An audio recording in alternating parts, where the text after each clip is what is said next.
the story of the character Raad from the King of Fighters 16, a non-canonical story not featured on SNK pages, but simply a character we wish existed in the legendary game. Raad Al-Atlas, a character who first appeared in KOF, is considered one of the strongest fighters in Africa. He won first place in the Kung Fu Championship held in Beijing in 2024, along with several other awards from tournaments in Nigeria and Kenya. Majd, nicknamed Raad Al-Atlas, is an 18-year-old young man born and raised in the village of Imlil, nestled in the majestic Atlas Mountains. He grew up in a nature-loving family that lives off farming and raising sheep and cows. His father owns a local restaurant serving snacks to locals and tourists, climbing Mount Toubkal, known to locals as Adrar Endurn. From a young age, Raad worked during school holidays as a tour guide for foreigners from around the world. He learned several languages, especially French, English, and Chinese. One day, while guiding a Japanese tourist to the mountain summit, he was chased by patrol officers for being underage and lacking a guide license. Trying to escape, he fell into a snow-covered mountain crevice, breaking his left leg. He was caught and taken to a local hospital, ending his tour guide journey.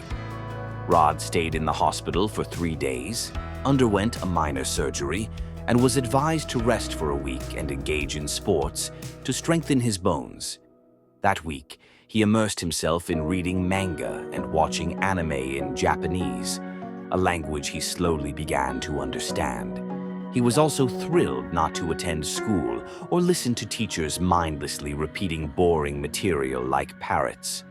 2 weeks later, he recovered and went for a checkup. At the hospital, he saw an 8-year-old boy in unusual clothes crying bitterly. He approached the boy kindly and asked, "Why are you crying?" The boy replied, "I broke my arm during training and can't compete in the local Kung Fu tournament." Moved, Raad sat beside him and smiled. "The doctor told me to exercise to strengthen my bones. But from your story, it seems sports break bones rather than strengthen them." The boy wiped his tears and replied maturely, "Sports refine the soul, strengthen the body, and bring clarity to the mind and spirit. You can't win championships without bruises or broken bones." Raad was deeply moved. It felt like a wise manga character was talking to him. From that moment, he decided to train with his new friend. Years passed, and Raad went on to win international Kung Fu awards. One winter evening, while herding sheep into the barn, lightning struck and hit his right shoulder, knocking him unconscious. Villagers rushed to help, carrying him home in shock. He awoke the next morning as if nothing had happened, no pain, no burn. He quietly got up, drank a soda, put on his headphones, and left the house without washing his face. But walking down the street, he noticed strange looks from passers-by. Faces turned slowly, eyes wide with suspicion. Uneasy, he stopped beside a parked car and looked in the side mirror. His own eyes widened in shock. His eye color had turned red, and fine glowing threads danced through his hair like tiny sparks of unknown energy. He rushed home, confused. On the way, he bought a dark cap and big sunglasses to hide his appearance. But when he arrived, the house was empty. He sat down, opened a soda, and turned on the TV. Every channel was talking about him. A strange phenomenon in Imlil. A young man struck by lightning gains unnatural powers. His phone buzzed. Videos of him walking the street had gone viral. Some noticed the change in his eyes and hair. It was like a sci-fi movie, but he was living it. Then a text arrived. "To Majd from Morocco. You are invited to compete in KOF 16 in Tokyo, Japan, on July 25th, 2025. Chizuru." Raad froze. It felt like a dream within a dream. He opened another soda, calmed himself, and called his friend. His friend answered tensely, "Raad, this is bigger than you think." It's about breaking Orochi's seal in Georgia. Have you heard of it? It's an ancient myth. Since the seal broke, strange things have been happening globally, as if something escaped time itself. He continued. Zoos burned down, animals escaped mysteriously, circuses destroyed, meat centers attacked. It's not a human conflict. Something was unleashed. Raad replied, "What does this have to do with me? And who's this Chizuru woman inviting me to some KOF tournament?" His friend shot back. "That proves it. Don't waste time. Apply for a passport and visa to Japan using that invite. I'll explain KOF later. Just go. It's crucial."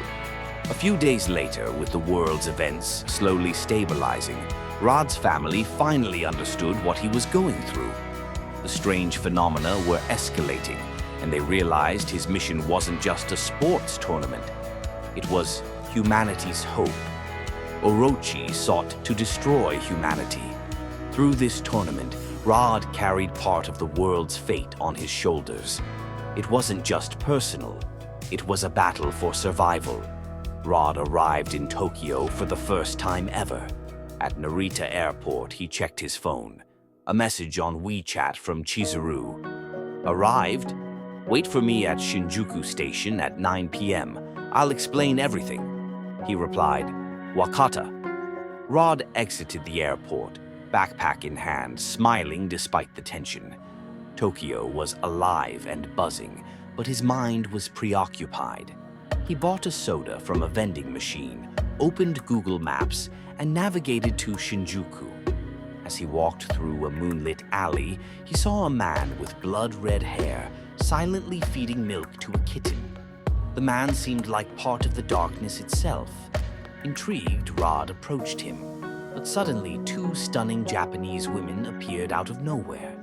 Their eyes were cold and intimidating. They surrounded Raad. One stood in front, the other behind, eyes like blades. One of them sneered, "What brings you here, mountain boy?" Raad, holding his ground, replied sharply, "Who are you? Step aside now, or I'll take you both down." In an instant, his hair darkened and glowed. His hands crackled with lightning. He was no longer just a young man, but a conduit of power. The women looked uneasy, but didn't flinch. Then the red-haired man, Yori, finally spoke. "Curiosity killed the cat." Raad blinked. "Did you kill the cat?" Yori smirked. "Idiot like Shingo. Seems Orochi's lightning did nothing to help you." He stood, crushed the milk carton, and said to the women, "Let's go." Raad asked, stunned, "Are you Iori Yagami? The one whose family made a blood pact with Orochi?" Yori ignored him, but then the woman behind him, Vice, snapped, "Who's the fool with a jacket showing a flying plate wrapped in a dragon?" Raad responded proudly, "It's a symbol of our country and our family restaurant. Shut your mouth or I'll end you now." Yori burst into laughter. "It does look like a flying saucer," he added mockingly. "Out of my way, boy. You came from the edge of the world to the east. I won't ruin your first visit. Let's save that for the tournament." He pushed Raad aside, disappearing into Tokyo's shadows as clouds covered the moon. Sensing his surge of power, Chizuru and Kyo rushed toward him on their bikes. Raad jumped on behind Kyo.